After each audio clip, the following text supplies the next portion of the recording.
Benar, Nona Tracy. Kami semua sangat menantikan Anda pulang. Bibi Riana tak bisa menahan diri untuk bicara.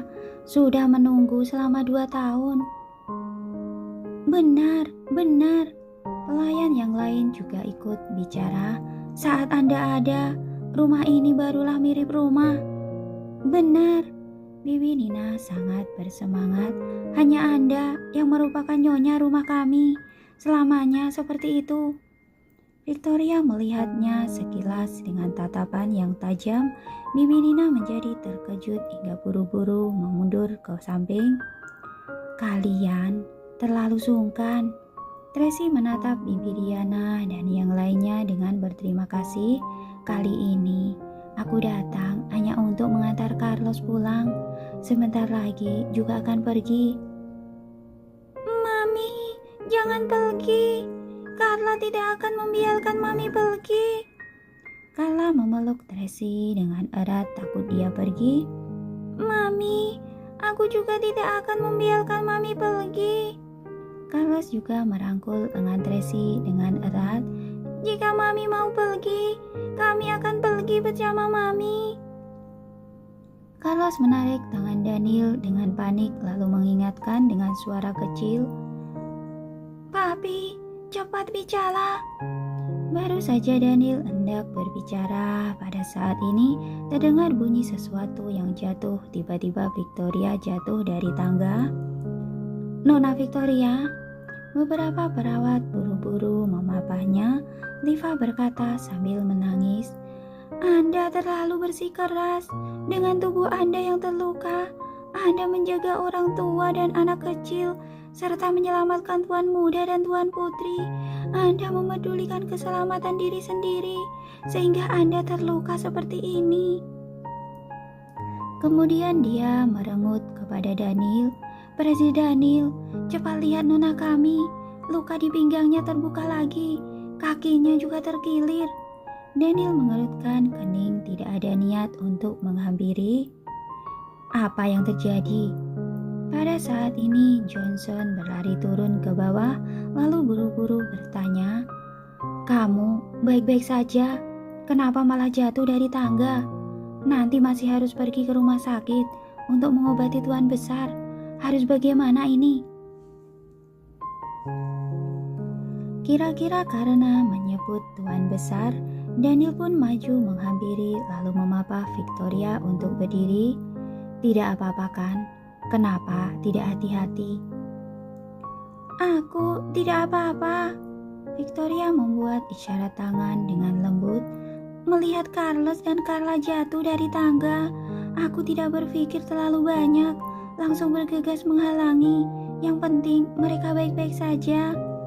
Paula memutar bola matanya, sungguh ingin menampar wanita itu. Kenapa Tuan Muda Carlos dan Tuan Putri Carla bisa jatuh dari tangga? Naomi terus memperhatikan jejak yang ada di tangga. Ais, Liva segera bicara. Tuan Muda Carlos menggendong Nona Carla turun dari ke bawah. Tidak hati-hati.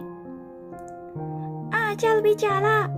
Carlos memotong perkataannya dengan emosi lalu menjelaskan, ada orang yang mendorongku dari belakang. Siapa? Tracy segera bertanya. Itu. Carlos mengusap-usap kepalanya. Aku tidak tahu.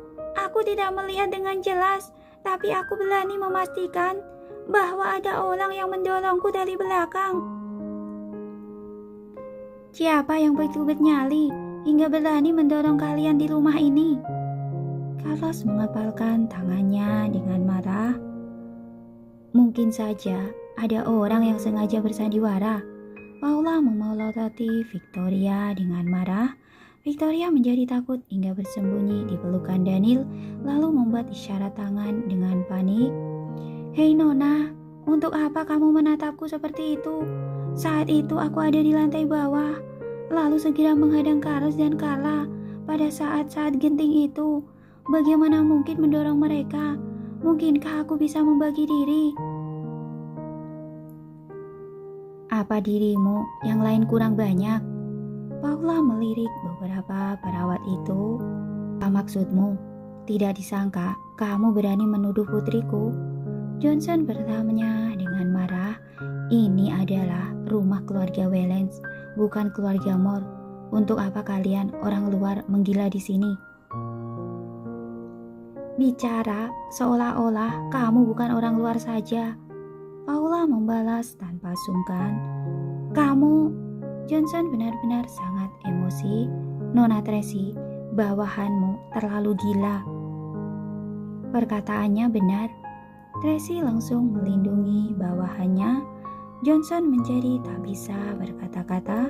Victoria menarik-narik lengan baju Daniel sambil meneteskan air mata kegetiran. Apa ada kamera pengawas di sini? Coba keluarkan, maka akan tahu. Naomi lebih tenang dibandingkan Paula.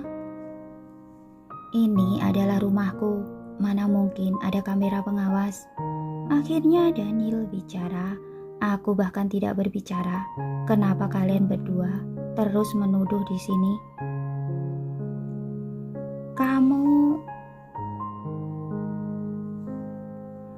Paula sungguh emosi. Dia pun menoleh ke arah Tracy.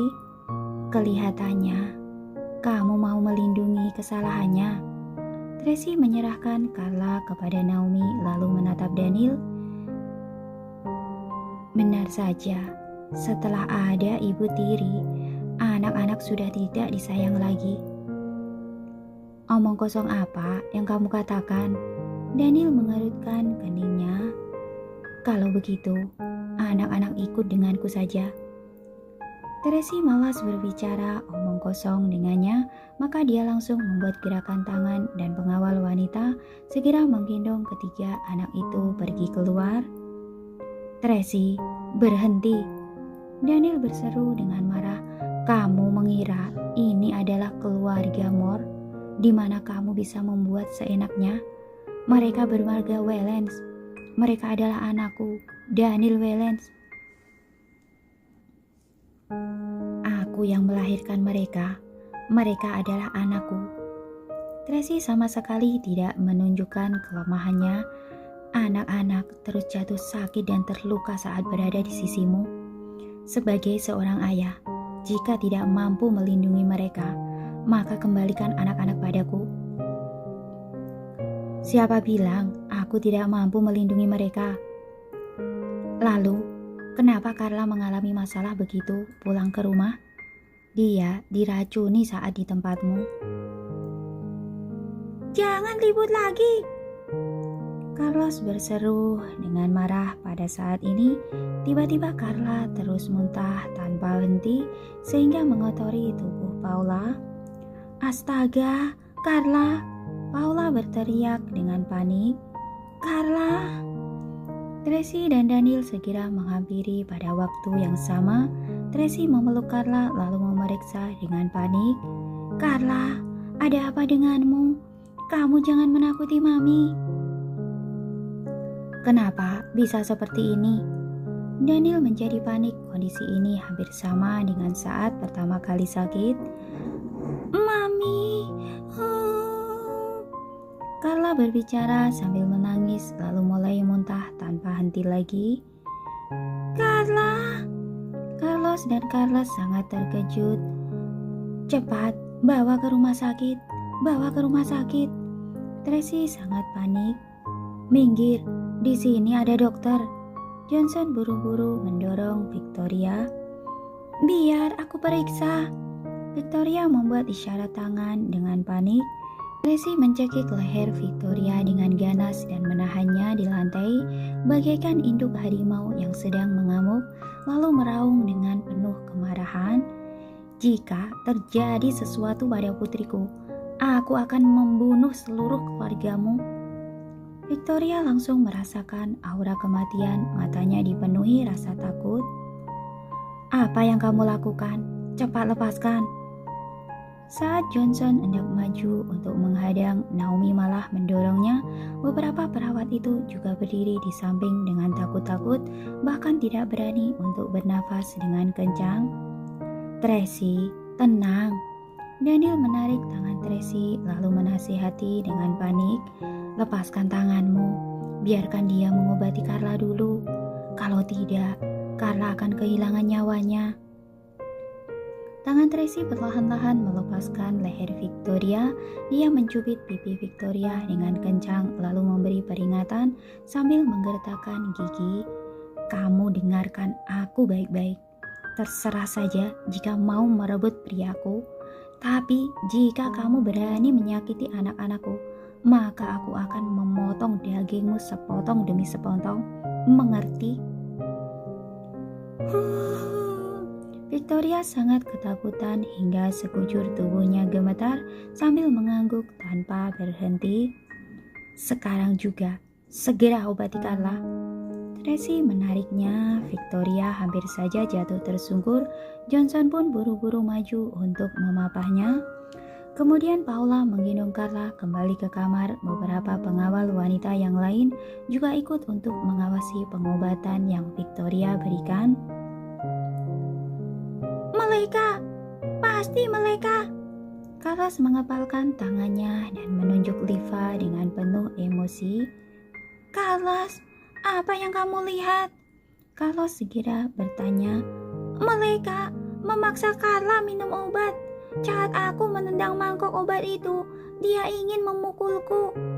Carlos menunjuk Liva dan berkata dengan sangat marah, "Pasti mereka yang menindas Carla, makanya Carla menjadi seperti ini." Semua orang memelototi Liva. "Bagaimana mungkin?" Liva buru-buru menjelaskan, "Penyakit Nona Carla sangat serius. Jika tidak minum obat, tidak akan bisa sembuh. Aku hanya membujuknya untuk minum obat. Bagaimana mungkin aku memaksanya? Selain itu, mana mungkin aku berani memukul tuan muda?" Pelak, perkataan Liva belum selesai, Naomi sudah menamparnya dengan keras. "Sungguh bernyali besar." "Tidak, aku sungguh tidak." Liva ditampar hingga sudut bibirnya mengeluarkan darah. Dia berlutut di lantai sambil menangis. "Ada atau tidak akan ketahuan setelah diperiksa." Tracy membuat sebuah gerakan tangan. "Mengerti?" Naomi segera mengangkat Liva untuk diinterogasi. "Jangan!" Liva buru-buru berlari ke lantai atas dan berteriak dengan keras, "Paman, tolong aku! Paman!" "Tunggu sebentar." Johnson buru-buru datang lalu berdiri di depan Liva untuk melindunginya. "Ini adalah keponakanku. Dia ikut membantu di sisi Victoria. Mungkin sifatnya sedikit keras kepala dan sulit diatur, tapi tidak mungkin memiliki niat jahat." "Aku tidak peduli siapa dia," Tracy berkata dengan kemarahan yang meledak-ledak. "Meskipun itu kamu, aku tetap akan membunuhmu jika kamu menyentuh anak-anakku." "Kamu..." Johnson benar-benar emosi. "Paman, tolong aku. Aku tidak ingin mati." Liva ketakutan hingga menangis keras. "Daniel, coba kamu bicara." Johnson menatap Daniel dengan penuh emosi. "Kami sekeluarga datang untuk membantu. Sekarang kami ditindas oleh orang luar di rumahmu. Apa ini masuk akal?" Daniel diam, tidak ada niat untuk menentang. "Baik." Johnson segera mengeluarkan ponsel dan menelpon. "Berhubung kamu tidak peduli, Paman hanya bisa mencari Tuan Besar untuk meminta keadilan." "Sudahlah." Akhirnya Daniel bicara lalu membuat gerakan tangan pada Rian. Rian segera memerintahkan orang untuk menyeret Liva dan dua perawat yang memaksa Carla minum obat keluar dari sana. "Paman, Paman!" Liva menangis meraung-raung merasa tidak rela. "Sudahlah, tutup mulutmu." Johnson berseru dengan marah. Dia tahu bahwa Daniel masih memberikan jalan keluar bagi Liva dan yang lainnya karena memandang Tuan Besar. Jika masih ribut lagi, takutnya kesempatan terakhir pun tidak akan ada. Melepaskannya begitu saja. Naomi tidak bisa mengerti.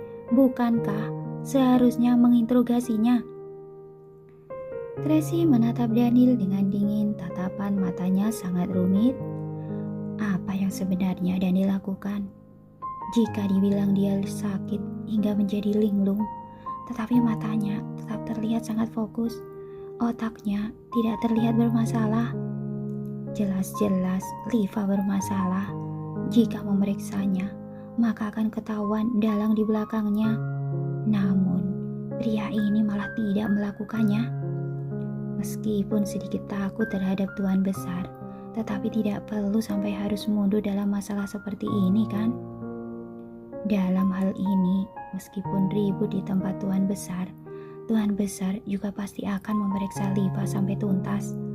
Mengapa Daniel malah melepaskan Liva dan kedua perawat itu?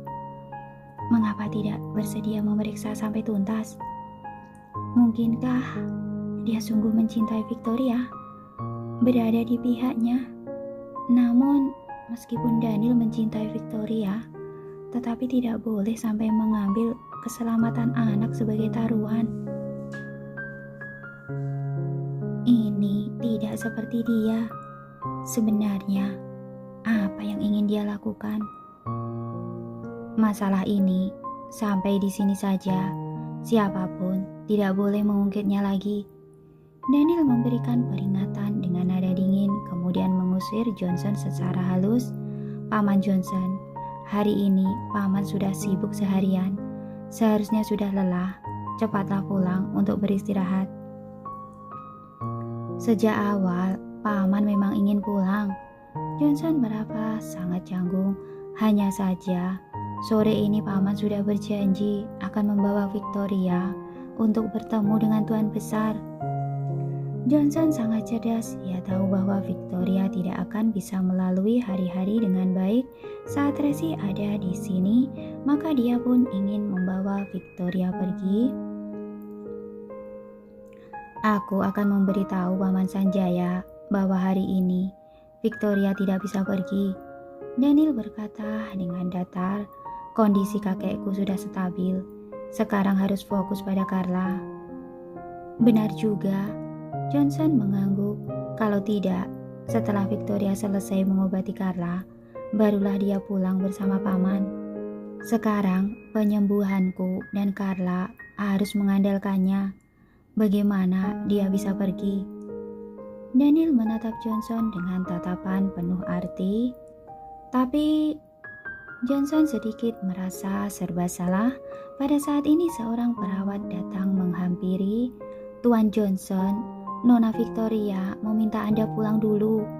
Dia akan tinggal di sini untuk menjaga Carla dan Tuan Daniel. Baiklah. Johnson tidak berdaya. Dia pun mencoba bertanya pada Daniel lagi. Liva dan dua perawat pergi. Apa mau Paman mengatur beberapa orang lagi untuk membantu? Aku akan menyuruh Lily membawa orang kemari. Paman tidak perlu khawatir. Daniel membuat gerakan tangan, kemudian pergi mengantar Johnson ke depan. Kalau begitu, Paman pergi dulu. Victoria tinggal di sini. Mohon kamu menjaganya. Johnson menatap Tracy dengan perasaan tidak tenang, lalu menarik kembali pandangannya dengan panik. Tenang saja, di sini adalah rumah keluarga Wellens. Daniel melirik Tracy sekilas. Baik, baguslah kalau begitu. Johnson bicara sedikit lagi, lalu pergi dengan perasaan tidak tenang. Daniel, kamu benar-benar sombong. Kamu mengira aku tidak bisa berbuat apa-apa di rumahmu? Tracy bertanya dengan marah. Jika aku sungguh ingin membunuh seseorang, kamu juga tidak akan bisa menghalangiku. Aku tahu kamu sangat hebat. Daniel menasihati dengan menahan emosinya. Namun, sekarang kondisi Carla seperti ini. Bukankah harus menunggu kondisi penyakitnya stabil dulu? Tracy berpikir benar juga, pada saat ini dia tidak boleh bertindak gegabah. Panggil Lily kemari. Daniel memberi perintah pada Andi. Baik, Andi segera menelpon. Tunggulah di atas. Daniel membuat gerakan tangan mempersilahkan Tracy ikut naik bersama Daniel. Mereka berdua tiba di depan kamar Carla. Pada saat ini Victoria sedang memberikan pengobatan akupuntur kepada Carla, sedangkan beberapa perawat membantu di sampingnya. Paula dan keempat pengawal wanita lainnya mengawasi mereka dengan ketat. Victoria tidak setenang sebelumnya. Sekarang dahinya berkeringat, tangannya juga gemetar saat menusukkan jarum. Saat melihat hal ini, Tracy yang berdiri di depan pintu langsung mengerutkan keningnya. Daniel melangkah masuk dan mengingatkan, "Tenanglah, harus menyebutkan Carla." Victoria menoleh dan melihat Daniel. Dalam hati seolah-olah muncul sedikit kepercayaan diri. Dia pun lanjut menusukkan jarum. "Apa ini sungguh efektif?" Naomi bertanya dengan suara kecil. Tracy tidak bicara, melainkan pergi ke ruangan yang tidak ada orang untuk menelpon. Dengan cepat panggilan itu terhubung. "Tracy." "Kakak, aku ingin memohon sesuatu padamu." "Katakan." "Aku ingin meminjam tabib dewa selama beberapa hari." "Penyakit lamamu kambuh lagi." "Bukan aku." "Jika bukan kamu, untuk apa menggunakan tabib dewa?" Selesai bicara, Lorenzo langsung mengakhiri panggilan telepon itu. Tracy sangat tidak berdaya. Tabib dewa adalah tabib jenius khusus untuk Lorenzo. Sangat jarang muncul, bahkan untuk Lorenzo saja. Jika bukan masa-masa sangat kritis, maka tidak mungkin bisa mengundangnya datang. Waktu itu saat Tracy terkena racun yang sangat kuat, Lorenzo mengundang banyak dokter untuk menyembuhkannya, tapi mereka hanya bisa mengobati kondisi yang terlihat. Akhirnya setelah kondisinya sudah sangat kritis, barulah dia menghubungi tabib dewa, membuatkan semacam cairan obat untuk Tracy, lalu memintanya untuk terus meminumnya, barulah racun di tubuhnya bisa dinetralkan.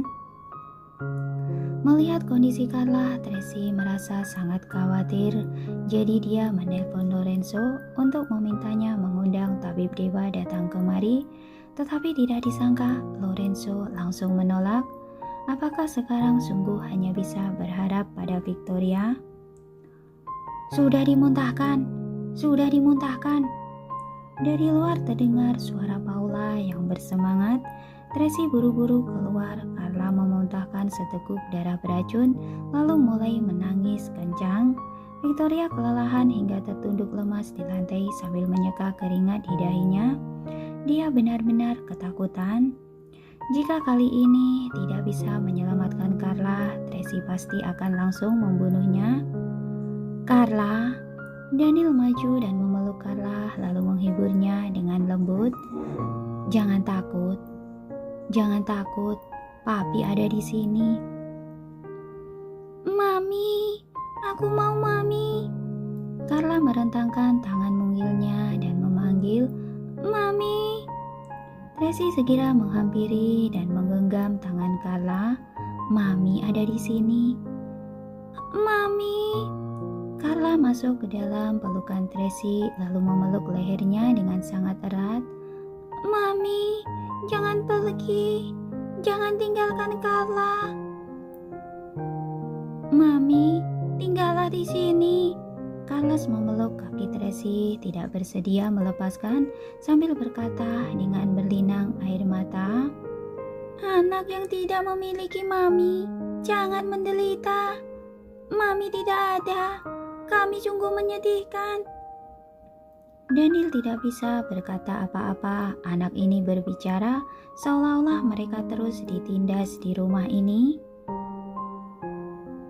"Bagaimana kamu menjadi seorang ayah?" Benar saja, Tracy langsung memelototi Daniel dengan marah. Daniel ingin mengatakan sesuatu, tapi ia sulit membuka mulut.